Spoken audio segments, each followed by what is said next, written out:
Türkmenistan Ýewropa gaz iýermegiň mümkinçiliklerini seredýär. Türkmenistanyň prezidentiniň neft gaz meseleleri boýunça maslahatçysy Ýagşygildi Kakaýew 12-15 noýabr aralygynda Birleşen Arap Emirlikleriniň paýtagtyna geçirilýän Abu Dhabi halkara neft gaz maslahatyny eden çykyşyna Türkmenistanyň Ýewropa gaz iýermek mümkinçiliklerini seredýändigini aýtdy. Biz Ýewropa çykýan eksport uğurlaryny seredýäris. Ýewrokomissiýa bilen hemde bu mesele değişli beýleki üstsaşyr ýurtlar bilen işçen gepleşikleri geçirýär diýip 12 noýabrda Orset'in TASS habar gurulugy Kakaýewiň sözlerini getirdi. Ýatlasak şu ýylyň 11-12 oktýabryna Türkmenistanyň daşy işler ministri Reşit Meretowyň ýol başçylygyna türkmen wekiliýeti Brüssele sapar edip, onuň dowamyna Ýewropa Birleşiginiň daşary gatnaşyklar we howpsuzlyk syýasaty boýunça ýokary wekili Federica Mogherini hemde energetika birleşigi boýunça Ýewropa Komissiýasynyň başlygynyň ornmasary Maroš Šefčovič we beýleki energiýa resmiýleri bilen aýry başga duşuklary geçiripdi.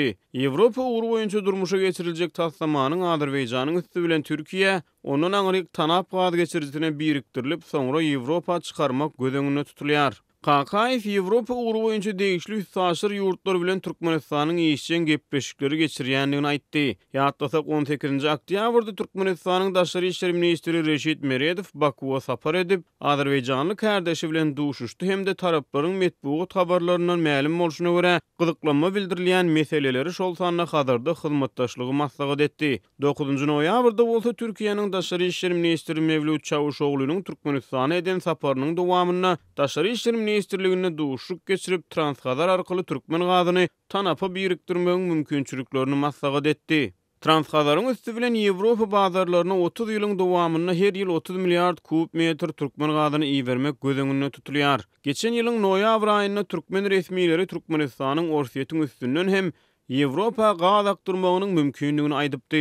Beýleki bir tarapdan mundan ozal Orset'in Gazprom kompaniýasynyň başlygy Aleksey Miller şu ýylyň 9 oktýabryna Aşgabatda eden saparynyň dowamyna metbuatda eden çykyşyna Orset'in Türkmen TV gazyny 2019 ýylyň 1 ýanwaryndan başlap täzeden import etmäge girişmek ähtimallygy barada gurrun edipdi. 12 noýabrda Abu Dhabi'de geçirilýän maslahatda jurnalistlaryň öňüne eden çykyşyna Türkmen prezidentiniň neft gaz meseleleri boýunça maslahatçysy Ýagşygildi Kakaýew Türkmen gaz bilen Gazpromyň arasyndaky gatnaşyklaryň geljegini de gysgaça degip geçdi. Onuň sözlerinden ma'lum bolşuna görä Orset'in Gazprom açyk paýdarlar jemgyýeti bilen Türkmenistanyň taraplaryň arasynda gazyň bahasy bilen bagly dowam edýän halkara kaziýet işi boýunça oňşukly ulalaşmaklary mümkin. Kakaýew habarçylary beren gurrungyny bu meseleni gözeňinde tutup meniň pikirimçe oňşukly ulalaşyk bolar diýipdir. Beýleki bir tarapdan Türkmenistanyň Awganystan, Pakistan, Hindistan ugury boýunça üstünlüği işleýän topuk taslamasyny hem täzirikler bolup geçýär.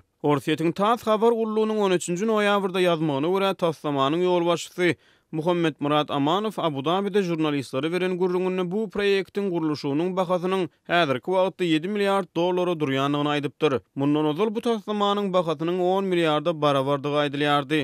Umumy uzunlygy 1814 kilometr deň bolan topuk gaz geçirjisiniň 774 kilometrlik bölegi Awganystanyň üstünden geçýär. Bu taslamanyň üstü bilen ýylda 33 milliard kub metrlik gazy degişli uğurlara iýermek gözeňinde tutulýar. Ýöne energiýa bilermenleriniň aýtmagyna görä Awganystanyň howpsuzlyk ýagdaýlary bu taslama bökdönçlük döredýär. TDH-nyň maglumatlaryna görä 12 noýabrda geçiren iş maslahatyny prezident Berdimuhammedow topuk taslamasyny amala aşyrmagyň okgunly depgininden kanagatlanýanlygyny aýdypdyr. Ýöne taslamanyň tamamlanandygy aýdylýan türkmen bölegi döwlet telewizionyna göze iýilmeýär. TV gaz gorlary boýunça dünýäde öňnäki orunlary eýeleýän Türkmenistan häzirki wagtda diňe Hytaýa gaz satýar.